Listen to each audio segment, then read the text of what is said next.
By the time 2267, Earth has come uninhabitable because of ecological collapse, and humans now live in overcrowded space stations in Earth's route. Those with enough plutocrat escape to the Earth Rhea, where they can start a new life. Laura wants to join her family on Rhea, therefore she has taken a job on the weight boat Cassandra as the crew croaker for the plutocrat. The trip to station number 42 will take 4 times to arrive and 4 further to get back, so the crew will go into cryosleep and take turns staying awake one person at a time for 8 months to keep an eye on effects. Before leaving, Laura sends her family one last videotape communication, which will take many times to get to Rhea. When she boards the Cassandra, Laura meets the crew Captain LaCroix, First Officer Lindbergh, System Director Yoshida, Prokop, and Vespucci. There is also Decker, a sky marshal transferred by the government because recently vessels have been under attack by the radical neo-Luddite group Machine Strikers, who are against living inside machines. Their leader Bruckner is still on the loose after he bombed many stations, so they've to keep an eye out for him.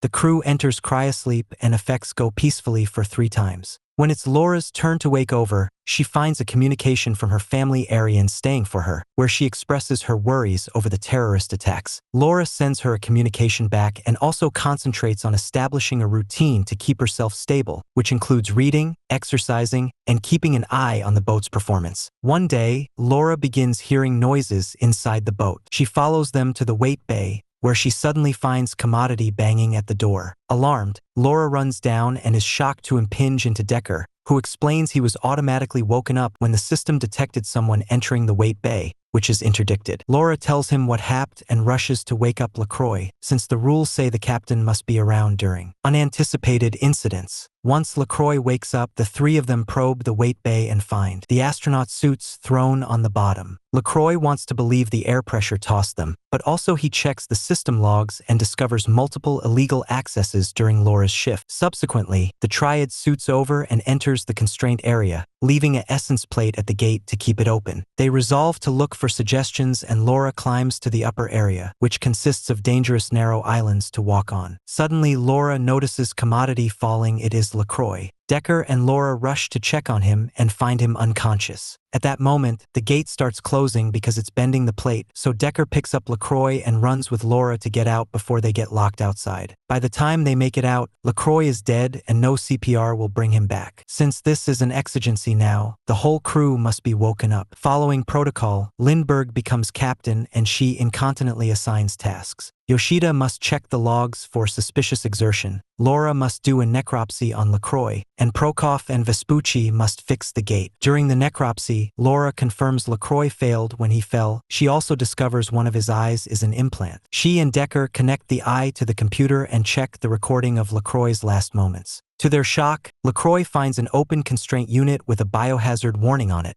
which does not make sense because they're supposed to be transporting construction accoutrements. While Prokop and Vespucci discover the gate's gears ever broke, Laura and Decker return to the weight bay and use LaCroix's emblem to probe the holders from the videotape. They go deeper outside and find all units connected by thick pipes. A near look reveals a huge surprise: there are sleeping humans outside all of them. They call Prokop and Vespucci to help them move a unit with a sprat out of the bay, which raises an alert in the system and all the units start moving. The men move snappily enough, but Laura nearly falls and has to snare onto the stairs until Decker comes to help her. Moments laterally, they bring the unit to the medical bay. Lindbergh is not happy about this because they are not supposed to mess with the weight, but now the rest of the crew prodigies. If LaCroix was boggled for seeing Commodity, he shouldn't have. Someone easily set the holders in stir to kill them too, but Lindbergh insists it was just the system putting the units in order and that they should take the sprat back. Decker reminds her this is a murder disquisition and Laura gets to do a full examination of the sprat. The checkup confirms the child is under cryosleep, but she cannot learn anything differently because the tank is blocking her machines. Laura asks Decker for help and he uses a special program that will open the unit's digital cinch in a many twinkles. While they stay, Laura tells him about her family in Rhea and Decker kisses her. Meanwhile, Lindbergh asks Yoshida to probe Decker, allowing there's Commodity wrong with him. At the weight bay, Prokop and Vespucci begin hearing weird noises coming from the inside. Once the vessel is eventually uncorked, Laura takes a near look at the sprat and discovers there's a perfected virtual reality connector bedded in the girl's chine. Commodity Laura no way saw ahead. Decker wants to dissociate her, but Laura refuses because it could beget irrecoverable neural damage. Reluctantly, Decker understands and asks Laura to keep this secret for now.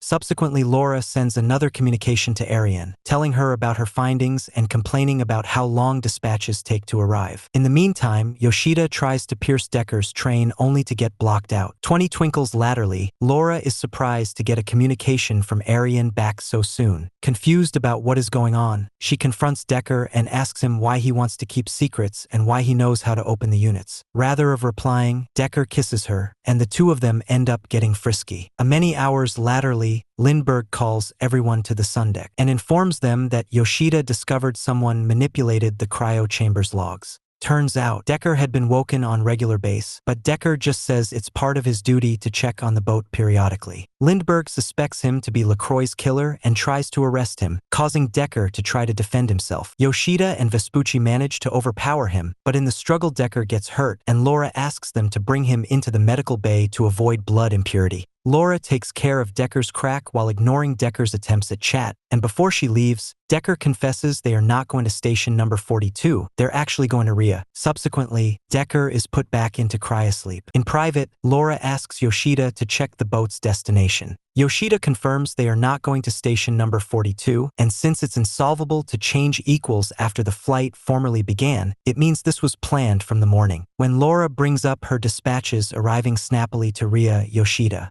points out Lindbergh is lying to them since she should know the equals. Subsequently, Yoshida goes back to her computer to see if she can find out further. While Laura has a drink with the guys, she notices the power shifting and worries about Yoshida, so she goes to check on her. Unfortunately, Yoshida is formerly dead. Upon hearing this, the crew incontinently goes to check on Decker and discovers he has escaped the cryopod. The logs indicate someone left him out. The crew gets fortified and goes looking for Decker. Laura and Vespucci go to the lower sundeck and find an open conduit, which makes them suppose Decker escaped through there. Vespucci goes to the other side of the articulation while Laura climbs this end, and she ends up chancing a secret chamber full of trash. Suddenly, she's attacked by a man, and in the struggle, Laura shoots him. A near look reveals this Joe is the terrorist Bruckner, and there is a box with his things hard. Laura finds filmland of the machine strikers working to develop natural coffers and discovers Decker is part of the association. There is also a tablet with a videotape showing that the machine strikers are growing food on Earth thanks to glass houses and are purifying their own water, so there is no need to leave the Earth, they just need to make in trouble to clean it. Also, Laura is startled by Vespucci, who informs her they have set up Decker. Everyone returns to the sundeck and Lindbergh orders the guys to hit Decker to make him talk. Decker explains Rhea is just a simulation and the people in the holders are being used as neural units. The government is lying because if people knew corridor of Earth are inhabitable again, the system would deteriorate. Decker admits Bruckner cracked up and killed LaCroix, but not Yoshida. Lindbergh also wants Laura to go back to cryosleep, promising to take over her shift. Getting suspicious, Laura takes out her gun, but Lindbergh beats her to it and ties her up. Lindbergh explains that agreement on Rhea actually failed, and the simulation is only temporary until they manage to find a new Earth to terraform. This simulation allows people to stay alive with stopgap, and Lindbergh will not allow anyone to get in the way, so she will kill Laura and Decker with the reason they killed the captain. Meanwhile, Vespucci and Prokop take Decker to an arbitrary corridor and demand to know everything. When they hear Lindbergh knew all along, they go back to capture her and put her into cryosleep. Vespucci tells Prokop they should connect themselves to Rhea because a simulation is still better than this crappy life they have. In the medical bay, Laura manages to start safely waking the Sprat from the unit. Decker apologizes for lying and asks for her help. Laura accepts as long as he rescues her family from the simulation. Subsequently, the crew makes a plan. They'll finish their trip to station number 42 because that is where the simulation is kept, so Decker will connect Laura to the system in order to shoot a communication with the Verity to Earth. Also, they'll blow up the antenna. For the coming many days, Decker and Laura spend their private time together, and Decker tells Laura how nature has reclaimed every spot on Earth. When they eventually arrive at station number 42, they delay the delivery of the weight, which gets them 30 twinkles to pull off the plan. Laura discovers the child is awake and wandering,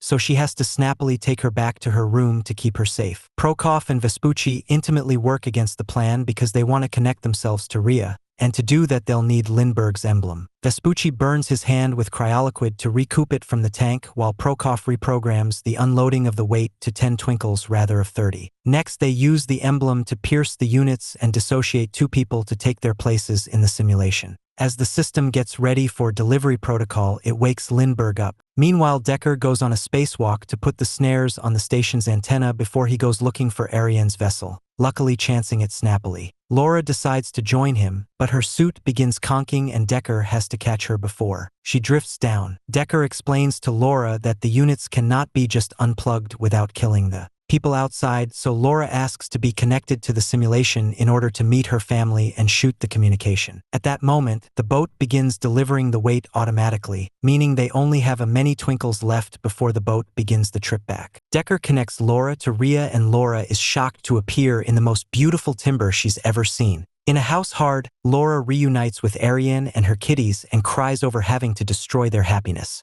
She runs down into the forestland and records a communication for Earth explaining the verity behind Rhea, finishing right before Decker wakes her up with bad news. Since the cell unit of Laura's jetpack is broken, Decker gave her his, meaning only she can back into the boat. Laura does not want to leave without him, but Decker reminds her she must cover the Sprat since she's the only evidence they have. Suddenly, the boat's thrusters are turned on, pushing the brace down from the station. Decker uses this drive to let go of Laura and drift down into space. Grieving but determined, Laura uses the jetpack to enter the boat safely right before the station antenna explodes. As the boat goes into autopilot mode to start the flight back, Laura goes looking for the girl and bumps into Lindbergh. A fight ensues between both women, and when Lindbergh grabs in dismissal, she accidentally breaks a gas tank. Laura uses it to push Lindbergh into an airlock, enmeshing her there. Also, the airlock exit opens and Lindbergh is ejected into space. Subsequently, Laura looks for the Sprat and finds her calmly having a mess. The two of them begin a new routine for the trip back while Laura's communication arrives at the stations around Earth, letting people know the truth. Thanks for watching and don't forget to subscribe.